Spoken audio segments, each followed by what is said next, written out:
and gentlemen, welcome back to another interview on MMA Unhinged. And today, I'm joined by Chris Wade. An absolute pleasure. He's doing his hair. He's looking fine. He's ready, ladies and gentlemen. How's it going, Chris? It's going good. Just got back from working out. I made it just in time, so it worked out perfect. Absolutely fantastic. Thank you very much for joining me. As I said before we went on there, an absolute pleasure to be joined by you. We've got a fantastic fight to talk about. It's happened twice already. This is the trilogy. Talk to me about heading into this fight. Firstly, how does that mean?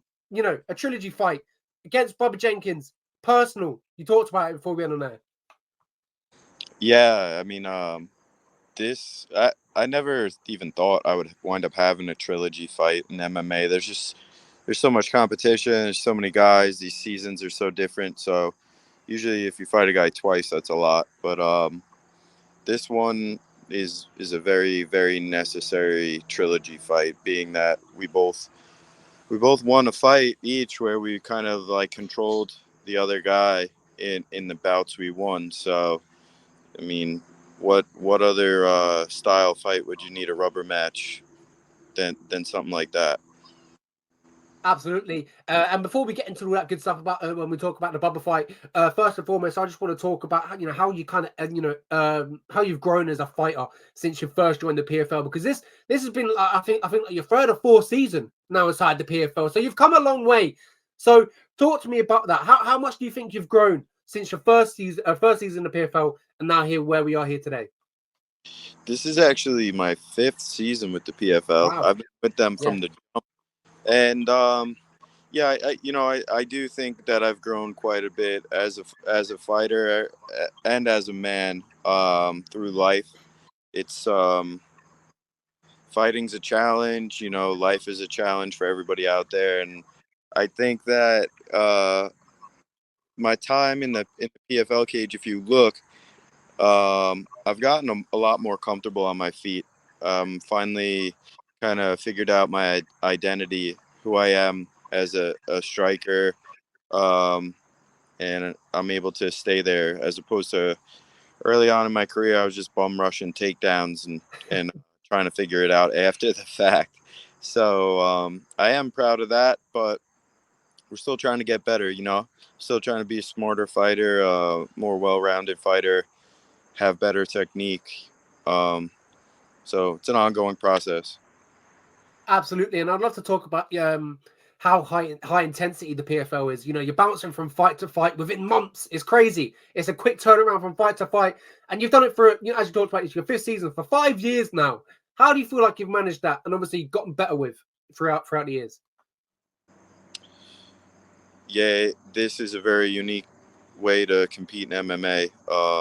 Usually these athletes are in there a couple times a year tops, and PFL's got you in there 4, could be even 5 times in a year. Now, for some fighters, they're going to tell you that's awful. They can't sustain that. For me, I grew up wrestling. I was competing a lot, making weight a lot. Um, I'm in this thing to win fights and make money. So in my mind, it's like roll me out there constantly. I want to compete all the time, whenever I can. So I love it. I think I was able to adjust to the format pretty well right from the start.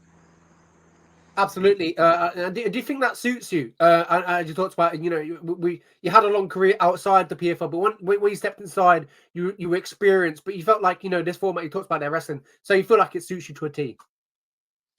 Absolutely. I mean, I'm pretty durable, and I think that's probably the number one thing that suits me is sometimes guys get in fights, they're hurt, they're out for a little while, they can't make it to the next fight. I'm always there, man. I'm always game. So it really is perfect for me. Absolutely. I'm going to talk about the next fight, as I mentioned earlier. Bubba Jenkins, November 14th, PFL 10 2023 World Championships on a fantastic card. Stacked bottom to top World Championship fights. The return of Kayla Harrison, the return and the fight again of Chris Wade versus Bubba Jenkins. Oh, man, we're for a fantastic night. I would love to firstly talk about that fight against Bubba. A familiar face, a former foe, bad blood, as we talked about. There's a lot of intensity in this fight, a lot of meaning in this fight. Talk to me what you could take away back from their first two fights. They're two very different fights. Are you expecting a similar fight from Bubba Jenkins from the last one? Well, I'm expecting him to try to fight the same fight he fought the Yeah. last time, but it takes two to tango, and I allowed him to do certain things and kind of stall the fight away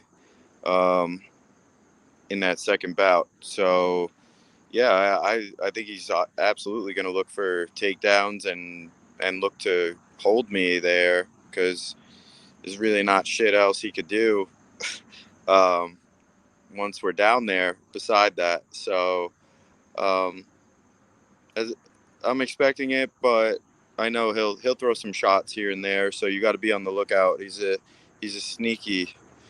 sneaky motherfucker. And I'd love to talk about that experience. Obviously, you feel like you're going to know him well now. This is the third time you talked about your first trilogy. So there's a lot of things that you can take away from the first two bouts, but especially the last one. You didn't get your hand raised. What are you looking to change? Or is there something that you're changing within camp, maybe within yourself, to get your hand raised in your most important fight today? It's like, I don't know how much sense this makes, but you, I have the will to fight again, and there's times in fighters' lives where you go in there and you're scheduled for something, you're booked for a bout, but your head isn't in there or your heart's not in there. Um, and unfortunately, starting the season, I just got to be honest with. I'm level with everybody, man. At this age, my head and my heart weren't in that cage that night. My body, I was in there going through the motions, but I think there's probably a handful of guys that would have beat me that night. Aside from him, I just didn't have shit that night. You could have beat me that night. I I but I've learned about myself is that I can I can see those things. I can make adjustments, and if you look at my last two fights since then, I've been an animal. I've been going to war, so it's going to be a much different fight. Trust me. This is going down. I'd love to talk about what changed, what made you change. For obviously that mentality switch, shall we say?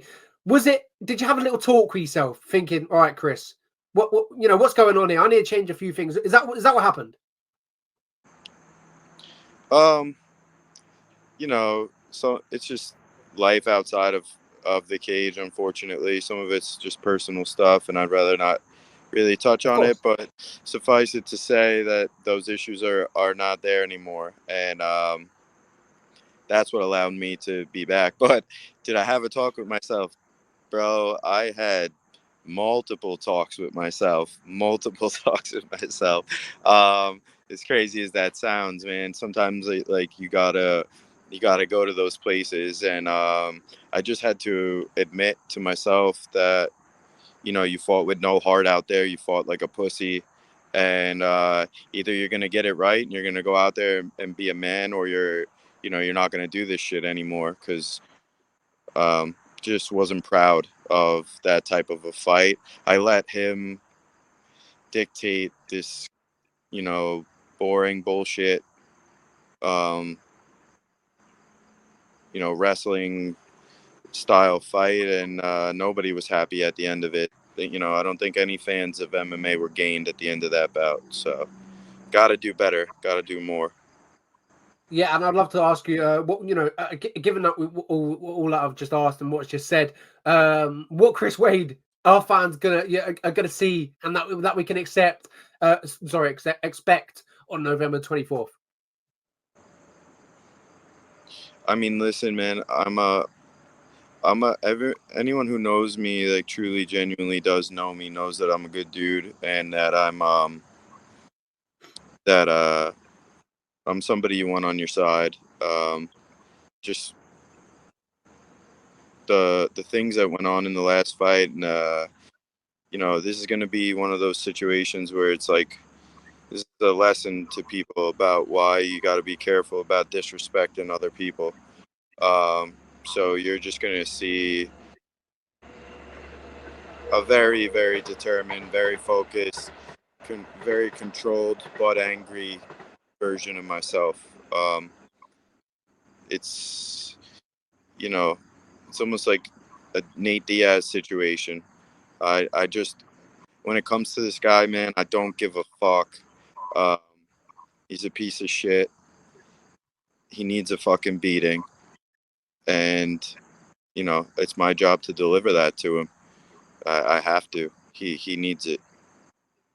Ladies and gentlemen, if you're not pumped for this fight, then I don't know what else more Chris can say. That was fantastic. I absolutely love it, Chris. I'm absolutely beyond stoked for this fight. I can't believe it. But yeah, enough for the fight and talk now. Last few questions that I have for you. I want to talk about life outside the cage. And I noticed you have two businesses. They both intrigued me. I'd love to talk about it. And obviously, you've got Long Island Strong, I believe, and Loyal to the Soil. Loyal to the Soil, that intrigued me more. If I'm correct, that was an American ale. That was an American ale, yes. It's a local beer that we make here on the island. I actually make it with some guys that I grew up with. They own a brewery, and it wound up working out. And I started that with the guys from Long Island Strong. So it was just kind of like a branch off. What we do is Island Strong, we work with a lot of local businesses, local charities. We're always supporting local athletes. We just love, love our people, love Long Island. So naturally, a collaboration came through working with a local brewery at one point, and that was how Loyal to the Soil started. But Long Island Strong started before that, and that's a bigger beast. Very proud of it. We just opened our second location. So we have 2 stores. We have a website that we do retail sales off of. We are in other stores wholesaling. It's just been a nice, steady growth for us, and I love it, man. I love being involved in business. And when I'm done with fighting one day, I'm sure I'm going to be just pushing even harder down that road. I'd love to try some American ale. The question is, do you ship to the UK? Is that possible? I don't know. I would have to. I have to talk to the boys at the brewery about that one. They know the SLA rules, so I don't go to prison. Yeah, but yeah, I'd love to try it. I've never tried American ale. Obviously, I've tried, all the American, all the ale, sorry, that we have over in England and stuff like that. So, love to see how it compares, shall we say? But yeah, I appreciate your time, Chris. An absolute pleasure, ladies and gentlemen. Catch him November 24th versus Bubba Jenkins, PFL 10 World Championships. A fantastic card. Chris is on the card. Kayla Harris is on the card. World Championships, top to bottom. I'm looking forward to it. It's going to be a fantastic night, Chris. An absolute pleasure. Thank you very much. Have a good rest of your day. Have a good rest of your camp. And I'll see you on fight night. All right, brother. Thank you for having me on. I'll talk to you soon.